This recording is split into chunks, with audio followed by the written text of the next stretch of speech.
my name is Tina. I'm an English teacher, and today I'll be explaining how you can use incessant in a sentence. First thing you want to do is think about the definition. Incessant means to continue without interruption.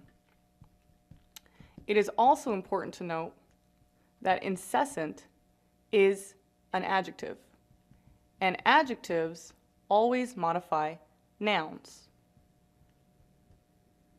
So if you are using incessant, you want to make sure that you're describing a person, place, or thing. For instance, the incessant noise kept me up all night.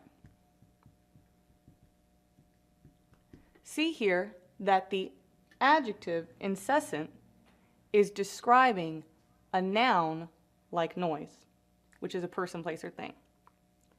My name is Tina, and that was ways to use incessant in a sentence.